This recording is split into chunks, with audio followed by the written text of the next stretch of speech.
మన వాక్య భాగం శ్రమల ద్వారా వచ్చే ఆశీర్వాదాలు లేదంటే లాభాలు. శ్రమల ద్వారా వచ్చే లాభాలు ఏంటి అసలు? ఏంటి పాస్టర్ గారు, మేమేదో దేవుడు దీవిస్తాడు, దేవుడు మందిరానికి వస్తే మీరు శ్రమల గురించి చెప్తారు అని ఎవరైనా మీలో మీరు ప్రశ్న వేసుకుంటున్నారేమో. శ్రమ అనేది ప్రతి మానవుని జీవితంలో సర్వసాధారణం. అయితే ఈ శ్రమ దేవుని నమ్మకం బిడ్డలకు కూడా ఈ శ్రమలు వస్తాయి. ఈ శ్రమలు మన మేలు కొరకే అని దేవుడు బైబిల్లో రాయించాడు. ఆమేన్, హల్లెలూయా. చూడండి 119వ కీర్తన 71వ వచనంలో ఈ మాట రాయబడి ఉంది. నేను నీ కట్టడలను నేర్చుకున్నట్లు శ్రమ నుండి ఉండుట నాకు మేలాయను అని రాయబడి ఉంది. శ్రమ ఎందుకట? మేలు కొరకు. దేవుని యొక్క ఆజ్ఞలు, దేవుని యొక్క కట్టడలు, దేవుని యొక్క వాక్యాలను దేవుడితో సమీపంగా ఉండడానికి శ్రమ కొన్నిసార్లు దేవుడు మన జీవితంలో అనుమతిస్తాడు. ఆమేన్, హల్లెలూయా. బైబిల్లో ఎగ్జాంపుల్ ఉంది, ఎక్కువ వింటాం. శ్రమ అనగానే గుర్తొచ్చేది ఒకే ఒక మనిషి. ఎవరు? యోబు. బైబిల్లో ఈ యోబు గురించి ఎగ్జాంపుల్ తీసుకుంటే ఆయనకు వచ్చిన శ్రమలు ఈ లోకంలో మన ఎవ్వరికి రాలేదు. నిజంగా యోబు శ్రమలు చూస్తే 1వ అధ్యాయంలో చూస్తే ఆయన శ్రమల గురించి రాయబడి ఉంది. దేవుడు ఎన్నో అధ్యాయంలో ఆయన దీవించాడు తెలుసా? 42వ అధ్యాయంలో దేవుడు దీవించాడు. చూడండి, యోబు మొదటి గ్రంథం చూడండి, 1వ అధ్యాయంలో ఆయన కుటుంబము, ఆయన వారందరూ చూడండి 13వ వచనం, 1వ అధ్యాయం 13వ వచనం. ఒక దినమున యోబు కుమారులను కుమార్తెను తమ అన్న ఇంట భోజనం చేయొచ్చు, ద్రాక్షాపానం చేయొచ్చు చేయించుండగా ఒక దూత వచ్చింది. ఎక్కడికి వచ్చింది? యోబు దగ్గరికి వచ్చింది. హల్లెలూయా. ఇక్కడ ఇంచుమించు 4 సిచ్యువేషన్స్ కనబడతాయి మనకి. చూడండి, యోబు గురించి మొదటి అధ్యాయంలో ఏం రాయబడి ఉందంటే యథార్థవంతుడు, న్యాయవంతుడు, యెహోవా యందు దేవుని ఎడల భయభక్తులు కలిగిన వాడు, చెడుతనం అంటే అసలు ఇష్టం లేనివాడు. అలాంటి సాక్ష్యం కలిగిన యోబుకి 7 కుమారులను 3 కుమార్తెలను, చూడండి 1000 ఒంటెలు, 1000 గాడిదలు, గొర్రెలు, గొడ్లు, అన్ని పూర్వకాలంలో అదే ఆశీర్వాదం. అన్నీ ఉన్నాయి, భూములు కూడా ఉన్నాయి. ఆయనకి ఏది లేదు అనడానికి లేదు. ఆయన దేవుడు లేకుండా ఉన్న వ్యక్తి, దేవుడి చేత ఎంతో భక్తి శ్రద్ధలతో జీవించిన వ్యక్తి. హల్లెలూయా. యథార్థవంతుడు, నీతిమంతుడు, భయభక్తులు కలిగిన వాడు, చెడుతనం చేయని వాడు, అలాంటి వ్యక్తి యోబు. ఎంత గొప్ప సాక్ష్యం ఉందంటే, ఒకరోజు సాతానుడు అటు ఇటు తిరుగుతుండగా, అంటే ఒకరోజు దేవదూతలన్నీ దేవుని ఎదుట ప్రత్యక్షం కావాల్సిన ఒక దినాన సాతానుడు కూడా ఆ దినాన దేవుని దగ్గరికి వెళ్ళాడట. వెళ్ళిన తర్వాత దేవుడు యోబు గురించి గొప్పగా చెప్పుకుంటున్నాడు. ఏమనంటే చూడండి, సాతానుతో ఏమని చెప్తున్నాడంటే 8వ వచనంలో, అందుకు యెహోవా నీవు నా సేవకుడైన యోబు సంగతి ఆలోచించుదువా? అతడు యథార్థవంతుడు, న్యాయవంతుడు, దేవుని యందు భయభక్తులు కలిగి చెడుతనం విసర్జించిన వాడు, భూమి మీద అతని బట్టి వాడు ఎవడు లేడు. ఎంత గొప్ప సాక్ష్యం అండి! ఎవరు చేత పొందాడు సాక్ష్యం? దేవుడు చేత సాక్ష్యాన్ని పొందాడు. అంటే ఆయన గొప్పడా కాదా? మనం మీరందరూ మంచివారని నేను చెప్తాను సాక్ష్యం. అది కొన్నిసార్లు మిమ్మల్ని సంతోషపెట్టాలని నేను చెప్పొచ్చేమో కానీ మీలో కొన్ని బలహీనతలు ఉంటాయి కదా. అయితే దేవుడు పరిశుద్ధుడు, అందరి హృదయంలో ఉన్న రహస్యాలను ఎరిగిన దేవుడు. అలాంటి దేవుడు యోబు గురించి ఎంత గొప్ప సాక్ష్యం చెప్తున్నాడు. సాతానుడితో చెప్తున్నాడు, గర్వంగా చెప్పుకుంటాడు, ఇంత మంచి భక్తిపరుడు, నా భక్తిపరుడు ఉన్నాడు భూలోకంలో, నువ్వు చూసావా అని చెప్పి యోబు గురించి ఆయన ఘనంగా గొప్పగా చెప్పుకుంటున్నాడు దేవుడు. అలాంటి యోబు మీదకి శ్రమ వచ్చింది. ఏమొచ్చింది? శ్రమ వచ్చింది. చూడండి, ఎప్పుడు వచ్చింది శ్రమ అంటే 1వ అధ్యాయంలో శ్రమ వచ్చింది. ఎప్పుడు 1వ అధ్యాయంలో వచ్చింది శ్రమ. 42 అధ్యాయాల వరకు ఆ శ్రమ తన జీవితాన్ని ఏర్పాటు చేశాయి. ఎలాగంటే తన స్నేహితులు వచ్చి అంటారు, తనని హేళన చేసినట్లు మాట్లాడుతున్నారు. తన భార్య వచ్చి ఆ దేవుణ్ణి దూషించి చనిపోతే మరణమైపోతే మేలు అని తన భార్య తోడుండాల్సిన భార్య అంటుంది. ఇంకా ఒక పక్క తన శరీరం కురుపులు, మరొక పక్క వస్త్రహీనత, మరొక పక్క విపరీతమైన శోధనలు. సాతానుడు ఆయన ఎలా శోధించాలని చెప్పి రకరకాల శోధనలు, తెగుళ్ళు, రకరకాల అనారోగ్యం చేత ఆయన నింపబడి ఉన్నాడు. శరీరం సహకరించట్లేదు, చూడండి, కుటుంబం సహకరించట్లేదు, స్నేహితులు సహకరించట్లేదు, ఎవరు లేరు, ఆస్తులు పోయాయి, పిల్లలు పోయారు, అన్నీ పోయినాయి. అయితే ఒకటే అంటున్నాడు ఆయన. 1వ అధ్యాయం ఆఖరిలో చెప్తున్నాడు, యెహోవా ఇచ్చెను, యెహోవాయే తీసుకున్న, ఆయనకే స్తోత్రం, ఆయనకే మహిమ అని చెప్తున్నాడు. ఆమె హల్లెలూయా, హల్లెలూయా. చూడండి, ఇంత కుటుంబంతో 10 మంది పిల్లలు, భార్య, ఆ దాసులు, తనకు కావలసిన ఒంటెలు, గాడిదలు, పశువులు, పొలాలు, ఇల్లులు అన్నీ ఉన్న ఆయన ఏమీ లేకుండా ఒంటరిగా మిగిలిపోయాడు. ఎలా మిగిలిపోయాడు? ఒంటరిగా మిగిలిపోయాడు. దేవుడు చాలాసార్లు, చూడండి, అందరూ ఉంటారు కానీ మన హృదయాన్ని అర్థం చేసుకునే వారు మాత్రం ఎవరు మనతో. అందరిలో నవ్వుతుంటారు చాలా మంది, అందరి మధ్య తిరుగుతుంటారు, అందరి మధ్య ఉంటారు, కానీ వారి గుండెల్లో మాత్రం ఆ బరువు, ఆ భారం ఎవరితో చెప్పుకోవాలో తెలియని పరిస్థితి. చాలా మంది సంతోషంగా ఉన్నామండి, ఎలా ఉన్నామంటే బాగున్నామమ్మా, ఎలా ఉన్నామంటే బాగున్నామమ్మా అని చెప్తాం, కానీ ఆ బాధ చెప్పేది మాత్రం, ఆ బాధను అర్థం చేసుకునే మాత్రం ఎవరు ఉంటారు? ఒకే ఒక్కరు ఉన్నారు, ఆయన మన దేవుడు. హల్లెలూయా. ఆయన దగ్గరికి వెళ్ళి మన గుండె హృదయ కుమ్మరింపు అని రాయబడి ఉంది. హృదయ కుమ్మరింపు దేవుడి సన్నిధిలో చేసినప్పుడే మనకు సంతోషం, సమాధానం, నెమ్మది కలుగుతుంటది. హల్లెలూయా. ప్రతి శ్రమ వెనకాల ఆశీర్వాదం. ఎన్నాళ్ళు నలిగిపోయాడండి? 1వ అధ్యాయం నుంచి ఇంచుమించు 41 అంటే 40 అధ్యాయాల వరకు ఏమైపోయాడు? ఆయన శ్రమలో నలిగిపోయాడు. చాలా నలగొట్టబడ్డాడు. చాలా నలగొట్టబడి 40 అధ్యాయాలకు నలగొట్టబడి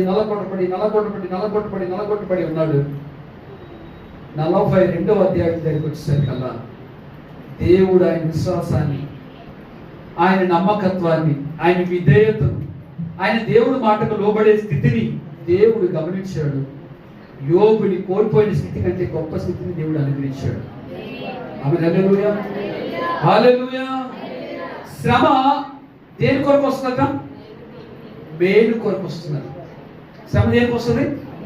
మనల్ని మార్చడానికే, మనల్ని బాగు చేయడానికే, మనల్ని కట్టడానికే, మనల్ని దేవుడి కొరకు సిద్ధపడి చేయడానికే, దేవుడితో మన బంధాన్ని సమీపం చేయడానికి. నిజంగా అడుగుతాను, కొన్ని విషయాల్లో నా జీవితంలో కానీ ఈ అప్పులనే సమస్య కానీ రాకపోతే నేను దేవుడి మాటకి లొంగేవాడిని కాదు, దేవునికి ఈరోజు సేవలో ఉండేవాడిని కాదు. ఈరోజు మిమ్మల్ని అందరిని అడుగుతాను, ప్రతి ఒక్కరిని, అమ్మా ఇచ్చారు చూడండి, మిమ్మల్ని అందరిని అడుగుతాను, మీ శ్రమను బట్టి దేవునికి సమీపం అయ్యారా లేదా? సమస్య శాశ్వతం కాదు, శ్రమ శాశ్వతం కాదు. తప్పకుండా ఆ శ్రమలో నుంచి దేవుడు ఒక దినాన తప్పకుండా విడుదలిస్తాడు. ఆమె చెప్పండి, విడుదలిస్తాడు, తప్పకుండా ఇస్తాడు.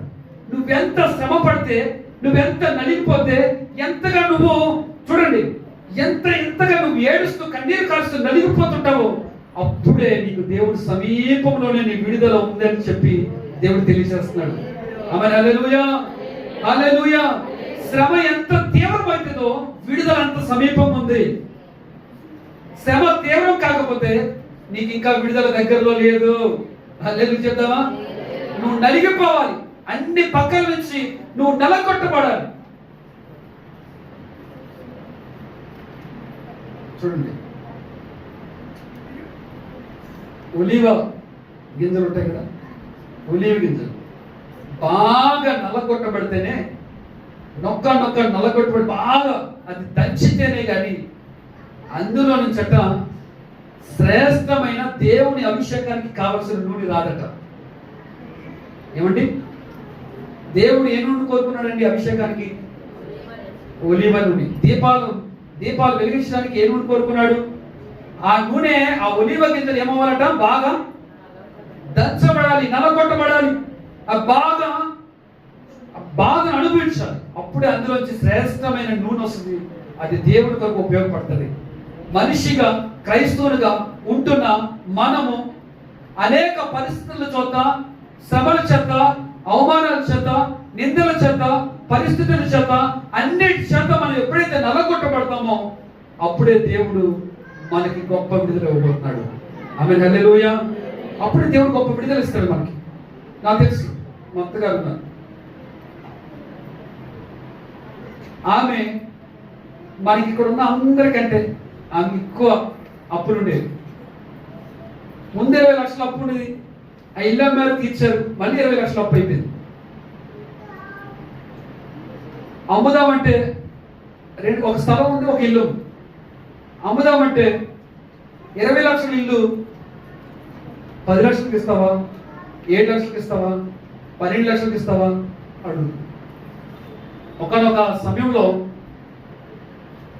చాలా కష్టాన్ని అనిపించాడు. మా శాఖరు ఉన్నాడు ఇక్కడ. దేవుడు ఏం చేశాడు మనకి అంటే హృదయం ఏమైపోయింది? నలిగిపోయింది. అంటే ఒకసారి కొన్నిసార్లు ప్రశ్నలు కూడా వస్తాయి, దేవుడు ఏం చేస్తాడు? ఇంత ఉంటే దేవుడు ఉంటే చూడ. ఒక పక్క తనకి అనారోగ్యం, ఒక పక్క ఆవిడికి అనారోగ్యం, ఇంట్లో తినడానికే డబ్బులు లేవు.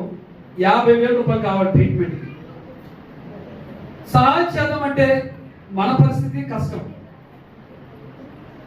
ఎవరు కూడా ఆమెకి హెల్ప్ చేయలేదు. చాలా కష్టం, చాలా అవమానాలు, నిందలు ఎన్నో భరించారు. అంటే ఏమైంది? ఆ తర్వాత వారు అక్కడి నుంచి రాగానే ఏ సైట్ అయితే అమ్ముదాం అనుకున్నామో అది మేము ఎన్నో సంవత్సరాల నుంచి కనిపెడతాం, 3-4 సంవత్సరాల నుంచి అడుగుతాం, కొనుక్కుంటారని అందరు. మా చర్చలు కూడా చాలా మంది చూశారు ఆ స్థలాన్ని. ఎవరు చూడడం, వెనక్కి వెళ్ళిపోవడం, మాకు వద్దని కనీసం మాటలు కూడా కనీసం చెప్పేవారు కాదు. అలాంటిది ఎంత శ్రమ అనిపించారో. ఆ తర్వాత ఒకేసారి ఇంచుమించు 4-5 బేరాలు వచ్చేయండి. మీరు నమ్మితే నేను అనుకుంటున్నా అసలు ఏంటి, అసలు ఉక్కిరిబిక్కిరి అయిపోతుంది. మేము ఎవరికి కూడా తెలియని పరిస్థితి అయిపోతుంది మాకు. ఒకడు వచ్చి నేను మీరు ఎంత అంటే ఇచ్చేస్తాను అంటాడు, ఇంకోటి వచ్చి ఆయనకంటే ఒక 1000 రూపాయలు ఎక్స్ట్రా ఇస్తాను అంటాడు, ఇంకోటి కొబ్బరి పెట్టి. మేము నమ్మలేకపోతాం. అసలు 3 సంవత్సరాలు 4 సంవత్సరాల నుంచి ఎంతో ట్రై చేస్తే కనీసం ఒక్కరు కూడా వచ్చి చూడలేము సైట్. ఒకేసారి 6లో ఒక ఆయన అన్నాడు 19,000 ఇచ్చేస్తామన్నాడు. ఇంకొక ఆయన పిలిచి మమ్మల్ని 21,000 ఇచ్చేస్తామంటాడు. ఇంకో ఆయన పిలిచి చూడండి ఇలాగా ఒక ఆయన బిల్డర్ గారు ఆయన వచ్చి ఏదో అన్ని ఇంచుమించు 4-5 బేరాలు ఒకేసారికి వచ్చి ఎవరికి ఇవ్వాలో తెలియక ఉక్కిరిబిక్కిరి అయిపోయి మీకు కన్ఫ్యూజ్ అయిపోయేవాళ్ళు తను నేను. అంటే శ్రమ తీవ్రత, ఆమె ఏడ్చింది, ఎవరు సహాయం లేరు, ఏంటి పరిస్థితి అంటే శ్రమ ఏమైంది? తీవ్రమైంది శ్రమ తీవ్రమైనప్పుడు విడుదల సమీపం ఉందని మనం అర్థం చేసుకోవాలి. ఆమె చెప్తామా? హల్లెలూయా. ఈరోజు ఈ బలహీనతలు ఉంటే అప్పుడు వారు వచ్చి మా డబ్బులు మాకు ఇచ్చియమ్మా, నువ్వు వడ్డీ కట్టలేవు, నువ్వు అసలు వడ్డీ కట్టడానికే దిక్కు లేదు, అసలు కూడా ఏమంటే ఎక్కడి నుంచి తెచ్చిస్తాం? అలాంటి పరిస్థితి. ఒక పక్క అప్పులోలు, ఒక పక్క చూడండి ఎన్నో శ్రమలు, అనారోగ్య సమస్యలు, ఇబ్బందులు, ఇరుకులు ఎన్నో. ఇలాంటి పరిస్థితుల్లో నలగొట్టబడి పిండబడ్డారు. అలాంటి పరిస్థితుల్లో దేవుడు వారికి సంపూర్ణమైన విడుదల ఇచ్చాడు. ఆమె చెప్దామా? ఆమె హల్లెలూయా.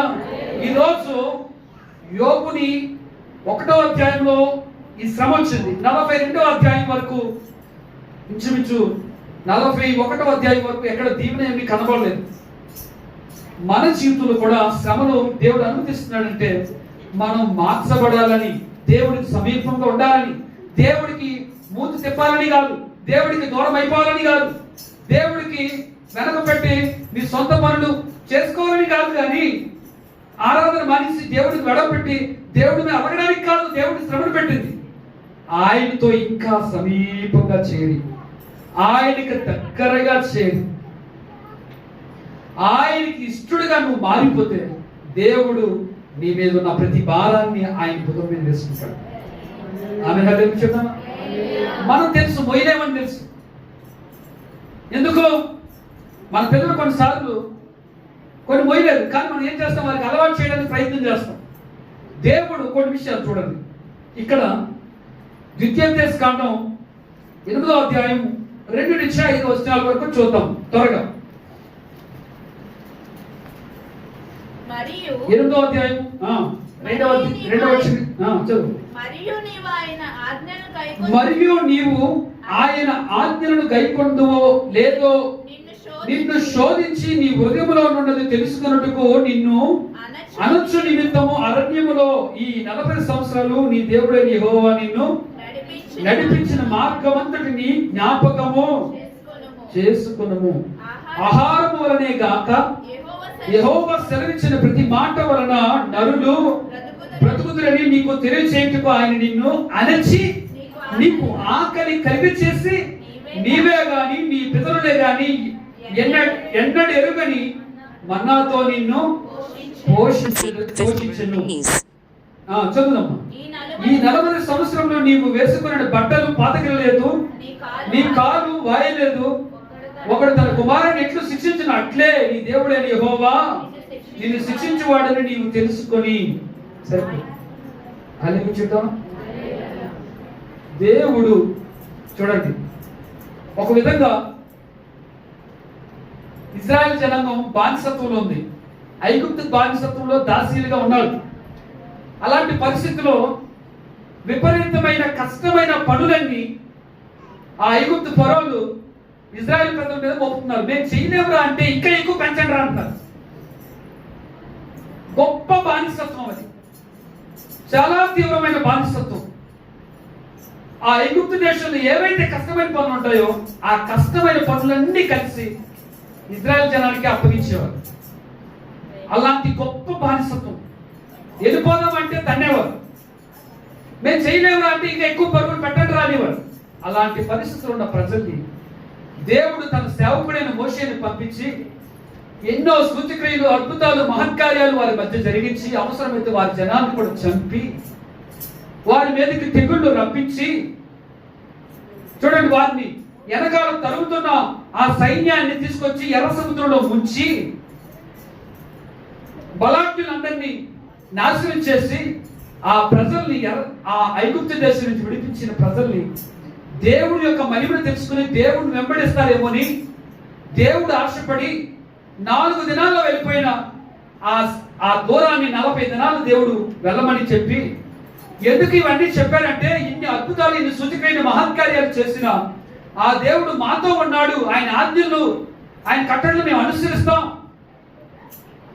ఆయన హృదయాన్ని ఎరిగి ఆయన హృదయానుసారంగా మేము నడుస్తాం అని ఉద్దేశంతో ఈ ప్రజలు నా వైపు తిరుగుతారని వారికి సమయం ఎక్కువ ఇచ్చాడు. ఎందుకంటే నా వైపు తిరగాలని ఉద్దేశంతో.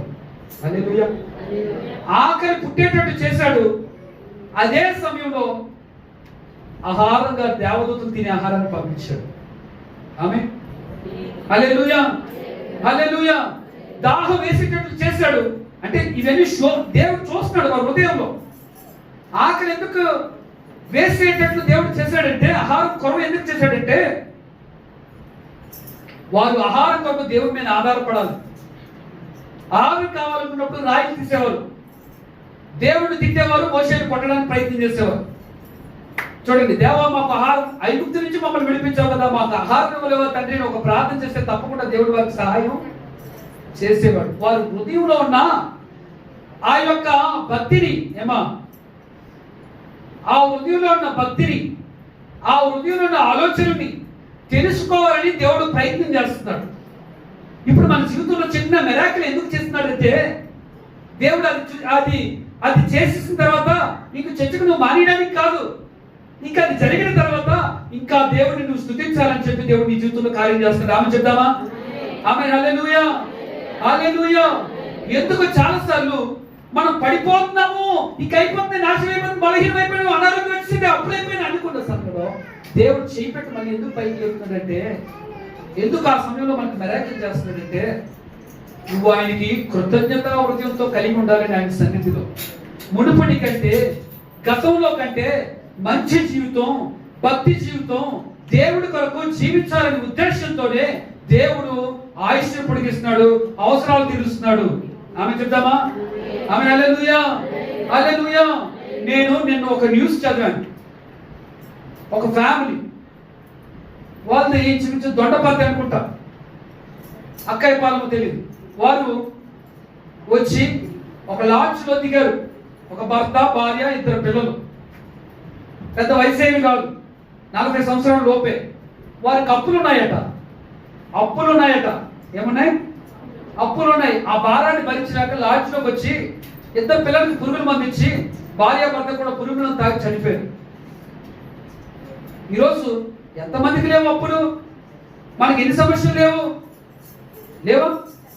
ఉన్నాయా? లేవు. అయినప్పటికీ బ్రతకాలని ధైర్యం ఇచ్చేది ఎవరు? ఆయన ఉన్నాడు, ఆయన చూసుకుంటాడు, తప్పకుండా ఈ నెల నన్ను నడిపిస్తాడు అనే ధైర్యం ఎవరిచ్చాడు మనకి? ఎన్నిసార్లు అపాయాలు వచ్చి, ఎన్నిసార్లు ప్రమాదాలు వచ్చి మనం తప్పించాడు ప్రభు. ఎందుకు? మన హ్యాపీగా తిరిగి ఇంట్లో పడుకోవడానికి కాదు, అనేక మంది కొరకు ప్రార్థించడానికి, దేవుడు సన్నిధికి క్రమం తప్పకుండా రావడానికే దేవుడు మన జీవితంలో చిన్న క్రియలు చేస్తున్నాడు. ఆకలి కరువు వచ్చినట్లు చేశాడు. అరణ్యంలో ప్రజలందరూ ఆయన వైపు తిరుగుతారేమో చూశాడు. దాహం వేసినట్లు చేశాడు, ప్రజలందరూ ఆయన వైపు తిరుగుతారేమో చూశాడు. చూడండి,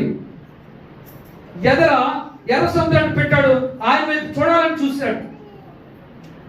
ఎరుకో గోడను పెట్టాడు, ఆయన వైపు చూడాలని చూశాడు. కానీ మాట్లాడితే రాయి పట్టుకోవడం, మోషే మీద తిరగబడడం, మోషే మమ్మల్ని ఎందుకైనా తీసుకొచ్చా చంపడానికైనా. వారు ఈ అరణ్య మార్గంలో అంట దేవుడిని దూషించారట, మోషేని చాలా సార్లు చేయెత్తారట కొట్టడానికి. అంతేకాదు ఎన్నో సార్లు సొనుగుకున్నారు అని చెప్పి బైబిల్లో రాయబడి ఉంది. దేవుడు నమ్ముకున్న బిడ్డలుగా ఉంటున్న నీవు మన జీవితంలో దేవుడు కార్యాలు చేస్తే దేవుడికి సమీపం అయిపోవాలి. లేదు చెప్తామా? దేవుడికి ఏమవ్వాలి? మనం దగ్గర అయిపోవాలి, ఇంకా దగ్గర అవ్వాలి, దేవుడికి ప్రార్థన చేయాలి. ప్రభువుని ఎంత గొప్పవాడివి మీకు తెలుసా? నేను మొన్న మీకు సర్వే గురించి చెప్పాను. నేను మళ్ళీ టీవీలో చూశాను. ఇండియాలో లేకపోతే మన ఆంధ్రప్రదేశ్లో ఇంచుమించు 70% మందికి కరోనా వచ్చిందట. లెక్కలో చూస్తే లేదు, తక్కువ మంది చూపిస్తుంది. ఎలాగంటే చాలా మందికి వచ్చిపోయినట్టు విషయం కూడా చాలా మందికి తెలియదట విషయం. చిన్న జ్వరం, చిన్న బొద్దు నొప్పి, చిన్న ముక్కు దిబ్బడ, రుచి తెలియక, వాసన తెలియక చాలా పరిస్థితులు ఉన్నాయి. ఒళ్ళు నొప్పులు, విపరీతమైన ఒళ్ళు నొప్పులు, ఇవన్నీ సూచనలు ఏమంటే కరోనాకు సూచనలు. ఇవన్నీ దేవుడు తప్పించాడు. ఆమె హల్లెలూయా, హల్లెలూయా. చూడండి, అలాగే హెబ్రీలు రాసిన పత్రిక 12వ అధ్యాయం 5వ వచనంలో 5 నుంచి చూద్దాం ఒకసారి. నా కుమారుడా ప్రభు చేయు శిక్షను తృణీకరించొద్దు. ఆయన నిన్ను గద్దించినప్పుడు విసుగుపోవద్దు. ప్రభు ఎవరినైతే ప్రేమిస్తాడో వారిని శిక్షిస్తాడు. తాను స్వీకరించు ప్రతి కుమారుణ్ణి దండించును. ఆమె చెప్తామా? హల్లెలూయా. నిన్ను శిక్షిస్తున్నాడంటే దేవుడు నిన్ను ప్రేమిస్తున్నాడు అని అర్థం. ఆమె హల్లెలూయా. ఎంతమంది పిల్లలు ఉన్నారా? మీరు కొడతారా పిల్లల్ని? కొట్టరా? నువ్వు కొట్టకపోతే నీ పిల్లలు నీ మాట అంటారు. బైబిలే చెప్పింది. ఏం చెప్పింది? బెత్తం వాడాలట. ఏం చేయాలి? బెత్తం వాడకపోతే పిల్లలు సరైన మార్గంలోకి. అలాగనే బెత్తం కంటిన్యూ ఉంటే ఇడ్లీ చెల్లినప్పుడు ఒక దెబ్బ, అటు నుంచి వచ్చినప్పుడు ఒక దెబ్బ అనుకో, ఆడికి నీ బెత్తం దెబ్బలు ఏమి పనిచేయవు. అలా ఉంటారు చాలా మంది. అలా ఉండొద్దు దయచేసి. ఇక్కడ ఏముందంటే తండ్రి ఏ కుమారుణ్ణి అయితే ప్రేమిస్తాడో ఆ కుమారుణ్ణి ఏం చేస్తాడట? శిక్షిస్తాడట. ఏమేం చెప్తామా? ఆమె హల్లెలూయా. ఏమా? తండ్రి ఏ కుమారుణ్ణి అయితే ప్రేమిస్తాడో ఆ కుమారుని ఏం చేస్తాడట? శిక్షిస్తాడు, కానీ నాశనం మాత్రం చేయడు. శిక్షిస్తాడు కానీ నాశనం చేయడు. ఎందుకు చేయడంటే చూడండి, ఎందుకు చేయడంటే దేవుడు చాలాసార్లు మనకు వార్నింగ్స్ ఇస్తాడు. చాలాసార్లు వార్నింగ్ ఇస్తాడు. వార్నింగ్ ఇచ్చినప్పుడు వాక్కు ద్వారా, సేవకుల ద్వారా, కొంతమంది అన్యులే అంటారు చాలాసార్లు. కొన్నిసార్లు పరిస్థితుల ద్వారా, కొన్నిసార్లు ఇబ్బందుల ద్వారా, అనారోగ్యాల ద్వారా దేవుడు వార్నింగ్ ఇచ్చినప్పుడు ఆ వార్నింగ్ మనం స్వీకరించి దేవుడి వైపు తిరగాలండి. ఆమె చెప్దామా? హల్లెలూయా, హల్లెలూయా. పెద్దం వాడకపోతే మన మీద పిల్లలకు భయం ఉండదు. మనం అనుకుంటా నేను ప్రేమతోనే పెంచుతానండి, పిల్లలు ఒక్క మాట కూడా అన్నట్టే రేపు పొద్దున నువ్వు వాళ్ళ దగ్గర చూడండి ఎందుకు పనిచేయని ఒక వ్యక్తిగా మారిపోతాం, మిగిలిపోతాం. ఆమేన్, హల్లెలూయా. ఇక్కడ చూడండి, శ్రమ ద్వారా ఏమొస్తుందట? మేలు జరుగుతుందట శ్రమ ద్వారా. ఆమె చెప్పండి, శ్రమ ద్వారా మొదటి ఏంటట? మేలు జరుగుతుందట. రెండవది, శ్రమ ద్వారా ఘనత వస్తుందని రాయబడి ఉంది. ఏమొస్తుంది? శ్రమ ద్వారా పేరు వస్తుందట. మీరు చదవండి, చాలా హిస్టరీస్ చూడండి, ఎంతో కష్టపడి పైకి వచ్చాడండి ఈయన అంటారు. అంతేనా? బాగా ధనవంతుడు ఉన్నాడు అనుకోండి, ఈడ అక్కడిక్కడ అవి ఇవి కొట్టేసి కొట్టేసి గొప్పడు అయిపోయాడు అన్న చెడ్డ పేరు. వీళ్ళండి ఒకప్పుడు చాలా పేదోళ్ళండి, ఈరోజు ఎన్నో శ్రమలు, కష్టాలు, బాధలు అనిపించారు ఒకప్పుడు. ఈరోజు ఇలా ఉన్నారంటే గ్రేట్, నిజంగా గ్రేట్. ఇలాంటి వాళ్ళ హిస్టరీ క్రైస్తవులు ఎంతో మంది ఉన్నారు, ఇలాంటి సాక్షులు. హల్లెలూయా. శ్రమ వల్ల ఏమొస్తుందట? ఘనత వస్తుంది.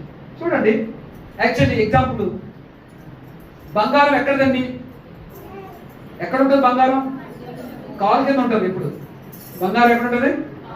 కాలు కింద ఉంటుంది, మట్టిలో. వాటిని సేకరిస్తారు. సేకరించిన తర్వాత వాటిని ఏం చేస్తారు? బాగా కాల్చి శుద్ధి చేస్తారు, తెలుసా? శుద్ధి చేసిన తర్వాత కాళ్ళ కింద ఉన్న బంగారం ఎక్కడికి వస్తుందండి? నెత్తి మీదకి వస్తుంది. ఏమండి?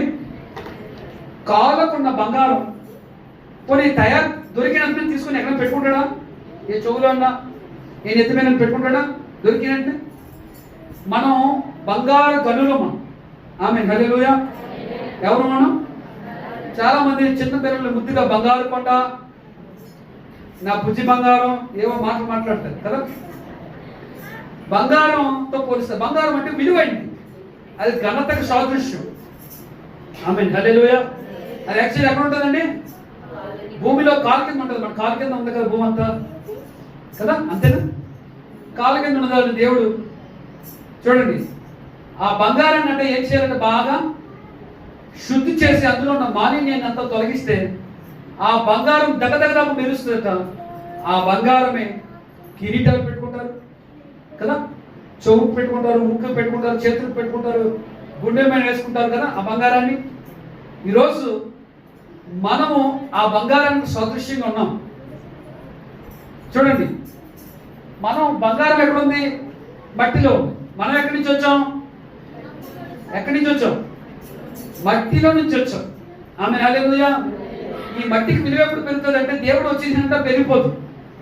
ప్రతి శ్రమను, ప్రతి సమస్యను, ప్రతి దాన్ని సహనంతో మనం భరించి ఓపికతో దేవుడిని వెంబడించినప్పుడే ఈ మట్టి శరీరానికి మహిమ శరీరంగా మార్చబడుతుంది. ఆమె హల్లెలూయా, హల్లెలూయా. చాలా మంది మాకు నప్పదండి, మేము ట్రై చేసాం, మేము వచ్చేవాళ్ళమండి, కానీ మాకు నప్పలేదండి. ఏం నప్పలేదు? మీకు తెలుసా? దేవుడి దగ్గరికి వచ్చినప్పుడు దేవుడు వచ్చే ముందు ఎంట్రన్స్ లో, స్టార్టింగ్ లో నిన్ను బలపరచడానికి దేవుడు కొన్ని కార్యాలు చేస్తాడు. ఆమె చెప్పండి, హల్లెలూయా. నిన్ను బలపరచడానికి, ఆత్మీయంగా నిన్ను కట్టడానికి, ఆత్మీయంగా దేవుడు నిన్ను ఆకర్షించడానికి చిన్న చిన్న కార్యాలు చేస్తాడు నీ జీవితంలో. నువ్వు ఆత్మీయంగా బలపడే కొద్ది నువ్వు పర్లేదు నిలబడతావు అనుకున్న సమయంలో నీకు కొన్ని శోధనలు, శ్రమలు, సమస్యలు వస్తాయి. ఎందుకు? ఇంకా నిన్ను బాగా నిలబెట్టడానికి. ఆమె చెప్పండి, పడగొట్టడానికి కాదు, హలో, ఇంకా నిన్ను నిలబెట్టడానికి. దీన్ని నువ్వు ఎదుర్కొన్నావు అనుకో, ఇంకా గొప్పవానిగా నిన్ను దేవుడు మారుస్తాడు. ఆమె హల్లెలూయా చెప్తామా? హల్లెలూయా, హల్లెలూయా. చూడండి,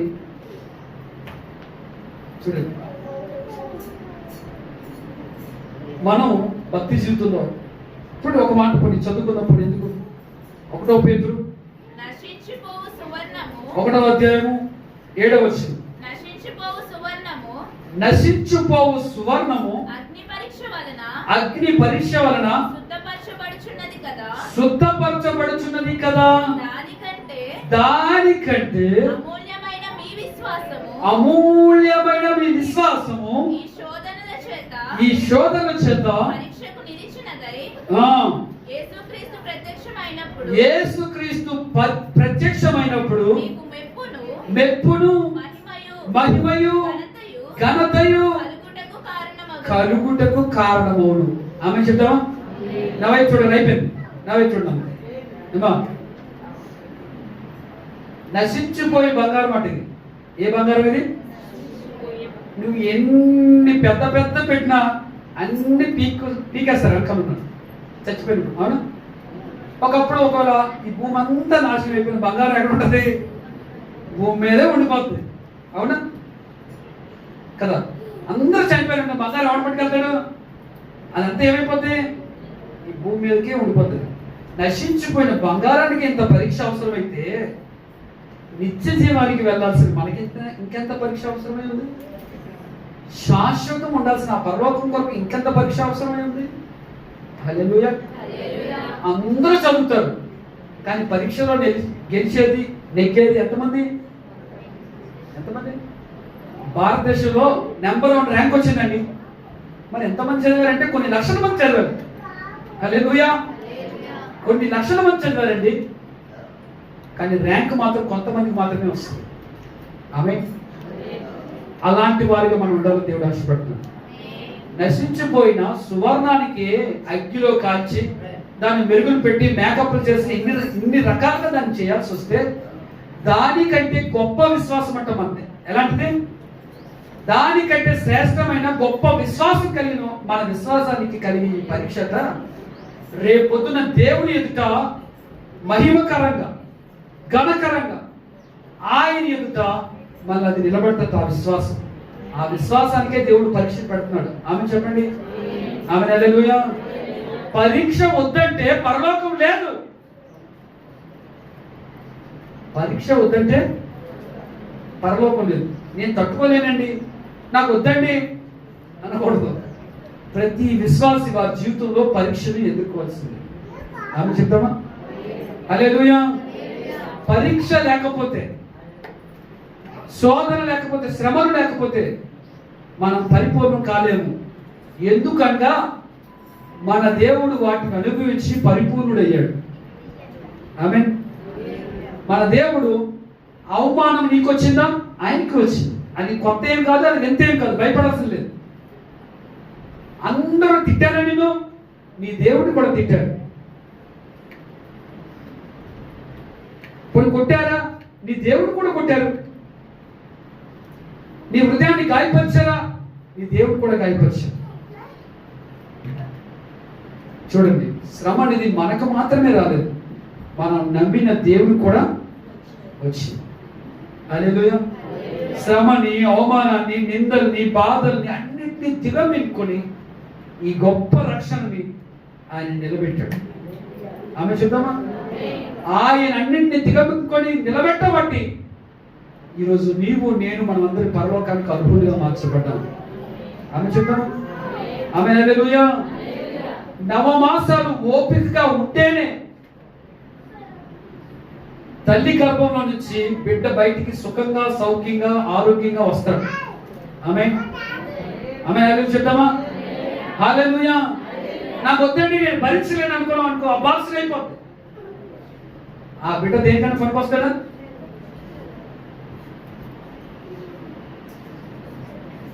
ఓపిక. మన చిన్న గ్యాస్ ట్రబుల్ వస్తేనే మనం కడుపు ఉబ్బితేనే మనం ఉండలేం కదా. 9 నెలలు తల్లి ఎంత ఓపిక భరించారండి? కడుపులో బిడ్డని భరించలేదా? చెప్పండి. అలా భరిస్తేనే ఆ తర్వాత వచ్చే బిడ్డ ఈ లోకాన్ని చూడగలదు. ఆమేన్. మనము ఈ లోకంలో ఈ 9 నెలలాగా అనుకోండి, 9 మాసాలలాగా అనుకోండి. శ్రమ కొంతకాలమే, ఆ తర్వాత గొప్ప ఆశీర్వాదం దేవుడు మనకు ఇవ్వబోతున్నాడు. ఆమేన్. హల్లెలూయా, హల్లెలూయా. నశించిపోయిన సువర్ణానికి అన్ని పరీక్షలు అవసరం లేదు. మీరు ఎంత బంగారం పట్టుకెళ్ళండి, ఎంత ఏమంటారు కేడియం హాల్ మార్ట్ ఏదో ఉంటాయి కదా కొన్ని నెంబర్లు, 24 క్యారెట్స్, ఇంకేమంటారు, ఇవన్నీ పట్టుకెళ్ళిన తర్వాత మీకు ఎంత మంచి బంగారం పట్టుకెళ్ళినా దగ్గర ఆ బంగారం పట్టుకెళ్ళి ఆ షాప్ దగ్గర తీసుకెళ్ళి ఏం చేస్తాడు, గీటురాయి మీద బంగారాన్ని గీటుతాడు. దానికి పరీక్ష ఉంది. హల్లెలూయా. మన విశ్వాసానికి వచ్చి ఈ పరీక్షను కూడా మనం విజయవంతంగా జయించి ఈ పరీక్షలో నిలబడితే గొప్ప ఆశీర్వాదం మనం పొందుకుంటాం. ఆమె చెప్తామా? ఆమేన్. హల్లెలూయా. మొదటిది శ్రమ ద్వారా ఏమొస్తుంది?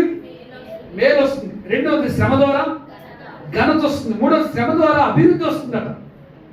శ్రమ ద్వారా ఏం జరుగుతుంది? అభివృద్ధి జరుగుతుంది. ఏంటంటే శ్రమ ద్వారా అభివృద్ధి అంటే చూడండి, బైబిల్లో నేను ఇంక రిఫరెన్స్ చెప్పను, త్వరగా వెళ్ళిపోదాం. చూడండి,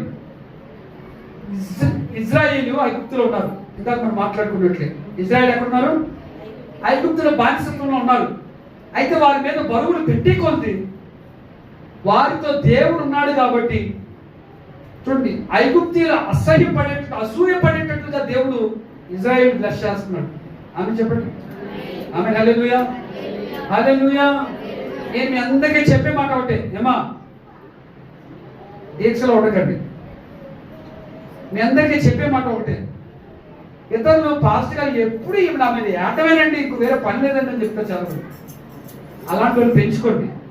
ఆమె హల్లెలూయా, హల్లెలూయా. అసూయ పనులు తయారు చేసుకోండి. ఏడ్చేవాళ్ళని పెంచుకోండి. ఎందుకంటే నువ్వు బాగున్నప్పుడే అందరూ ఏం చేస్తారు నీ మీద. నువ్వు చెడిపోతే ఎవరెడతారు ఏడ్చేవాళ్ళు చెప్పండి.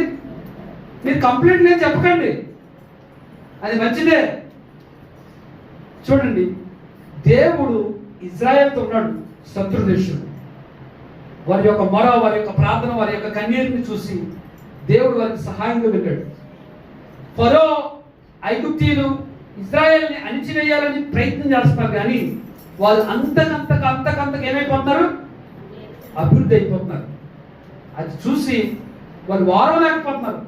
మా దేశం వచ్చారా మీరు మాకు బానిసలురా, మీకు పిల్లల మీద పిల్లలు. హల్లెలూయా, హల్లెలూయా.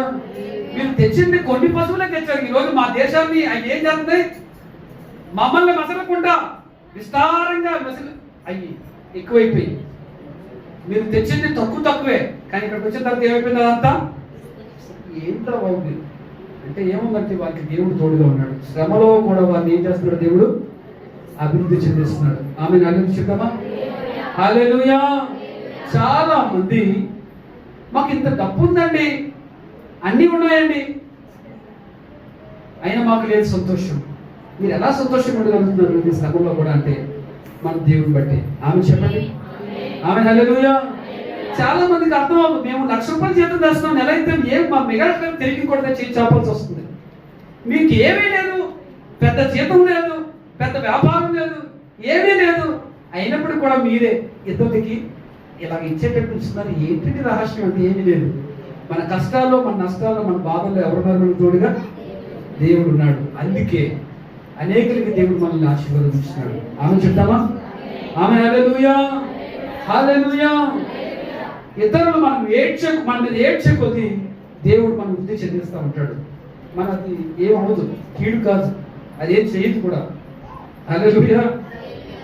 నాలుగోది, శ్రమ ద్వారా ఏమొస్తుందంటే ఓర్పు వస్తుందట. శ్రమ ద్వారా ఏమొస్తుంది అంటే మనం ప్రతిదానికి చిరాకు పడిపోయి అలా ఉండే వాళ్ళకి దేవుడు వారి జీవితంలో కొంచెం శ్రమను పంపించి వాళ్ళు ఓర్పుని తీసుకొస్తాడు దేవుడు.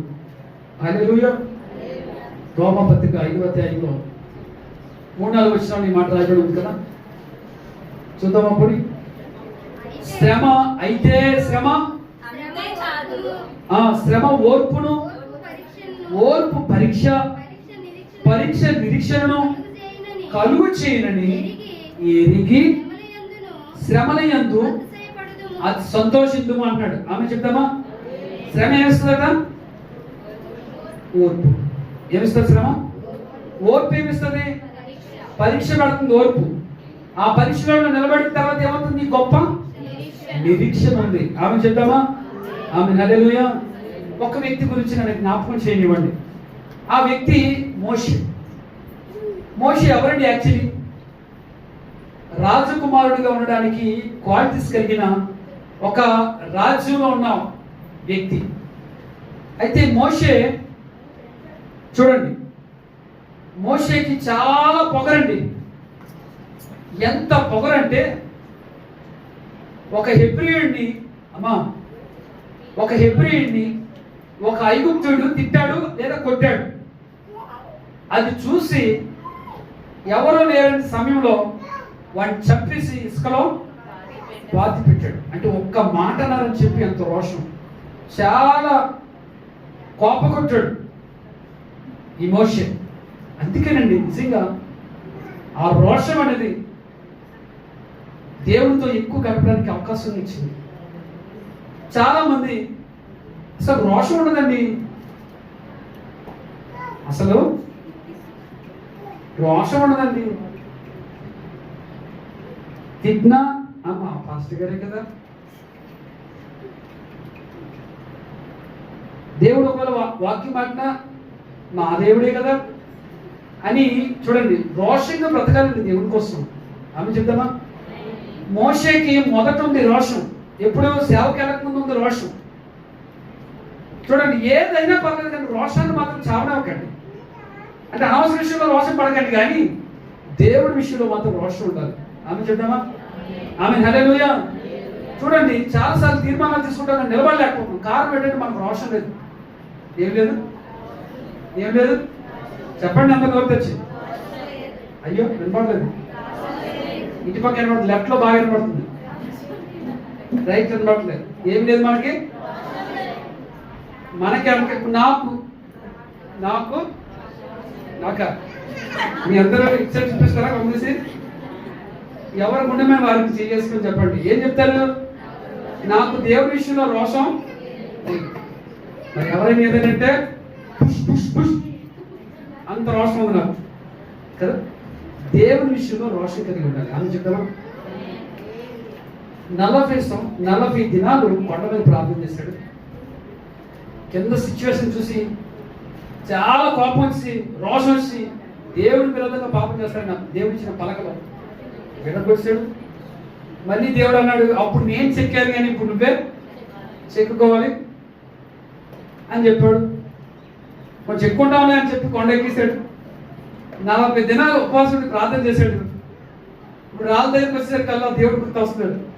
నువ్వు ఎంత ఈజీగా ఇచ్చావు ఈ పలకలు. నేను కోపం ఎక్కువైపోయి ఏం చేశాను? ఈ పలకల్ని విరగొట్టాను. కనుక ఇప్పుడు ఏం చేయాలి?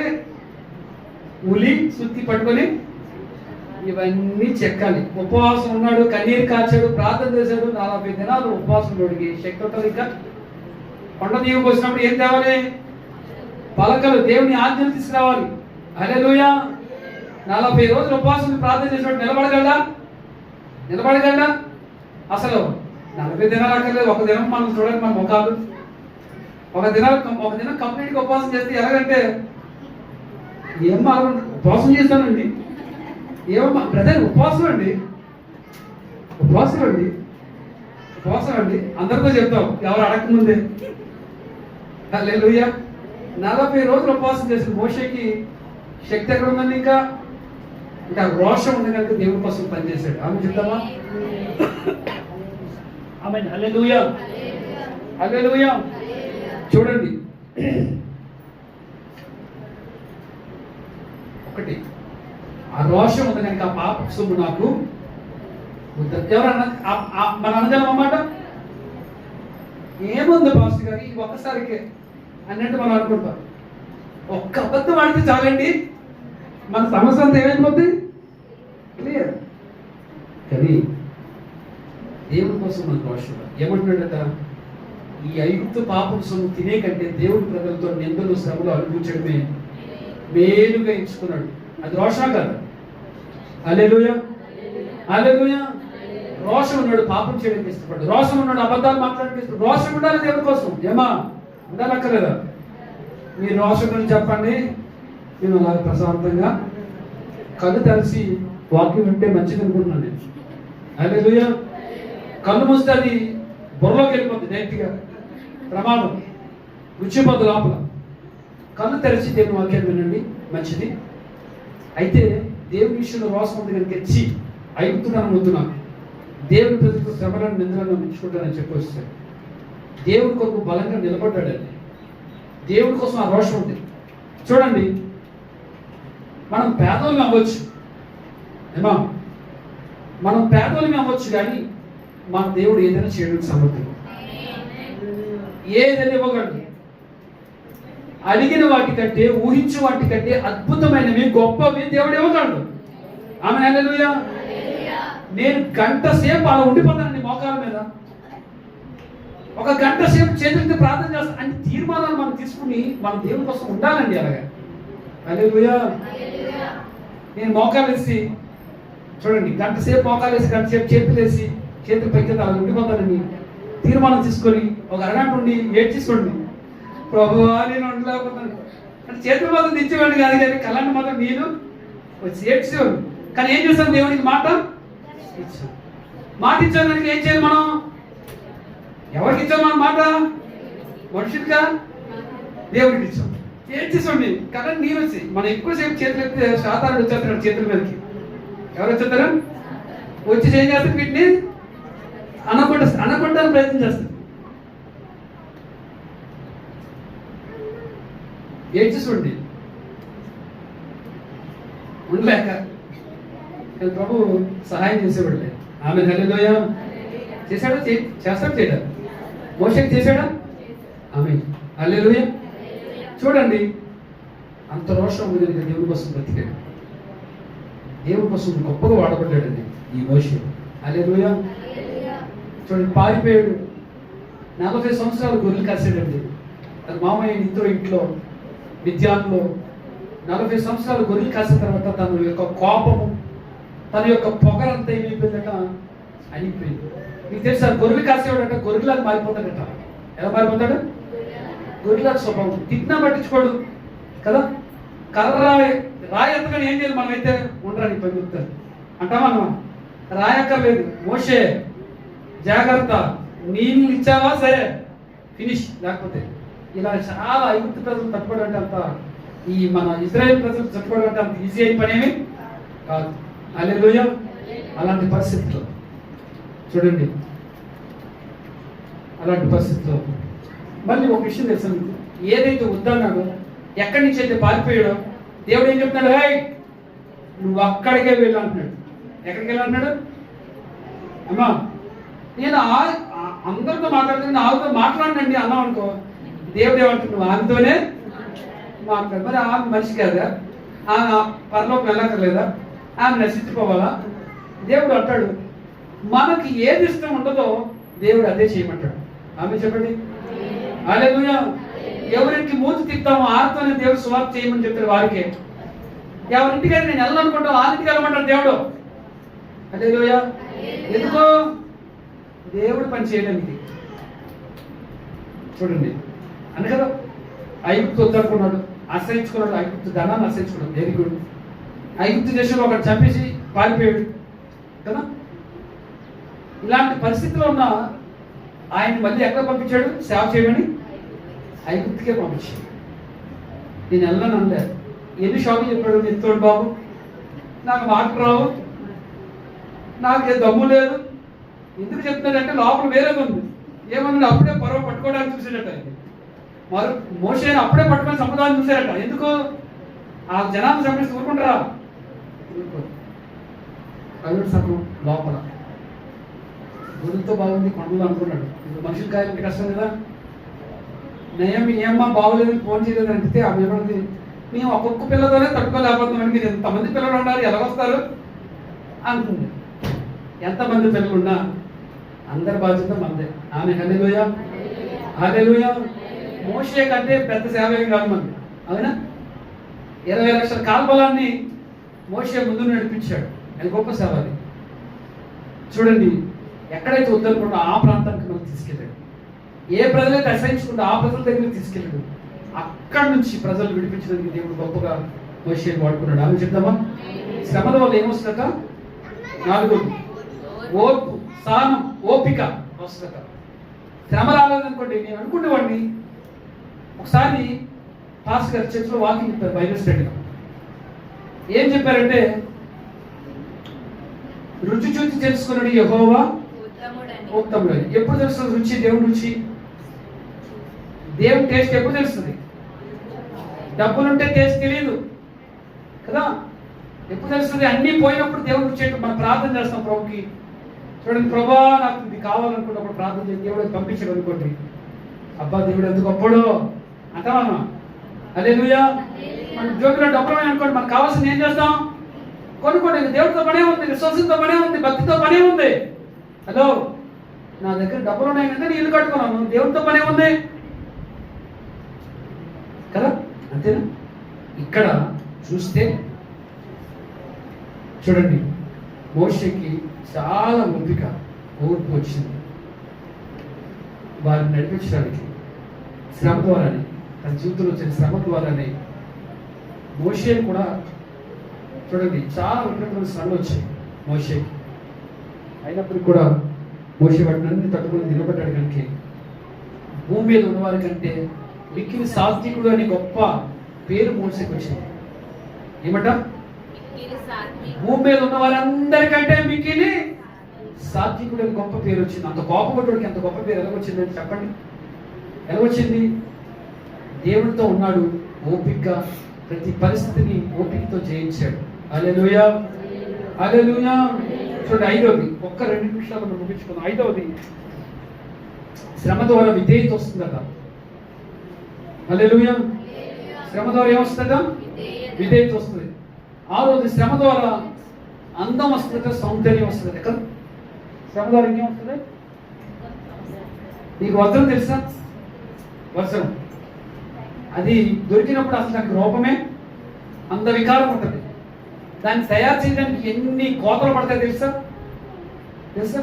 దాన్ని తయారు చేయడానికి చాలా రంపాలు, లేకపోతే చాలా అన్ని వాడతారండి ఆ షేపు, ఆ మెరుపు రావడానికి. నీ ముఖం అందంగా మార్చబడాలంటే తప్పకుండా నీ జీవితంలో శ్రమ రావాలి. నువ్వు దేవుడి సన్నిధికి వెళ్ళి మోకాలు వేయాలి. తప్పకుండా నువ్వు అనేక మందికి ఆశీర్వాదంగా మార్చబడతావు. ఆమె దగ్గర చూద్దామా? మీరు మొదట యోబు పిల్లలు 1వ అధ్యాయంలో అందగత్తులో రాయబడి ఉందా? చెప్పండి. రాయబడి 42వ అధ్యాయం దగ్గరకు వచ్చేసరికి ఏముంది?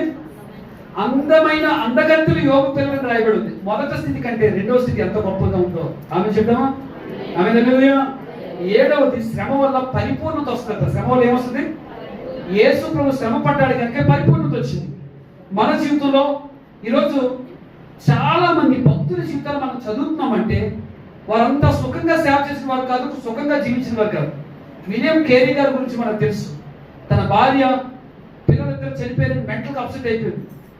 అలాంటి పరిస్థితుల్లో ఎన్నో మంది చేత వార్నింగ్స్ తీసుకున్న ఆయన గొప్పగా నిలబడి సేవ చేశాడు కనుక ఆయన గురించి ఈరోజు మనం ధ్యానించుకుంటున్నాం. హల్లెలూయా. అలాంటి వాళ్ళు బైబిల్లో చూడండి, బైబిల్లో ఎంతో మంది ఉన్నారు. అలాగే బయట కూడా విశ్వాసులు ఎంతో మంది ఉన్నారు, భక్తులు కూడా ఎంతో మంది. వారు ఈ శ్రమ ద్వారా గొప్ప షైనింగ్ గా, వెలుగుగా మార్చబడ్డారు. అనేకుల కొరకు గొప్ప పరిపూర్ణత కలిగిన దైవజనులుగా మార్చబడ్డారండి. ఆమె చెప్తామా? హల్లెలూయా.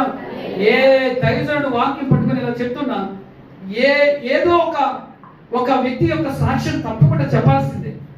వారి యొక్క విశ్వాసాన్ని, వారి యొక్క భక్తి జీవితాన్ని వారు కాపాడుకున్నారు కనుక వారి గురించి చెప్పుకున్నాం. ఈరోజు అనేక మంది విశ్వాసులు కూడా దేవుని కొరకు బ్రతికి జీవించి గొప్ప సాక్ష్యాలు కలిగిన వారు ఉన్నారండి. అలాంటి వారిగా మనం ఉండాలని దేవుడు ఆశపడుతున్నాడు. ఆమె హల్లెలూయా. శ్రమ ఎందుకు వస్తుంది మన జీవితంలోకి? వేడి కోసం. నీకు శ్రమలు ఎక్కువ వస్తున్నాయంటే నీకు విడుదల సమీపం ఉందని అర్థం చేసుకో. ఆమె హల్లెలూయా. నాకు శ్రమ వద్దంటే, నువ్వు ఎన్నాళ్ళు వద్దంటే అన్నాళ్ళు కూడా నీకు ఆశీర్వాదం ఉండదు. హల్లెలూయా. నేను భరించలేను అనుకో.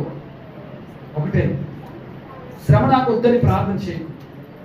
ప్రభువా శ్రమలు వద్దని ప్రార్థన చేయకు, ఎందుకంటే శ్రమలు అందరి జీవితంలో ఉంటాయి. వద్దని అనకు.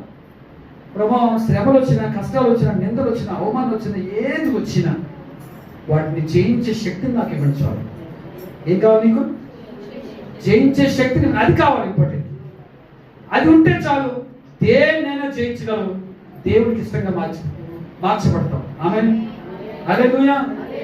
యేసు ప్రభు ఒక్క మాట సెలవిస్తే, ఒక్క దూత వస్తే ఎంతో మంది ఇంచుమించు 1,80,000 మందిని చంపగలరు.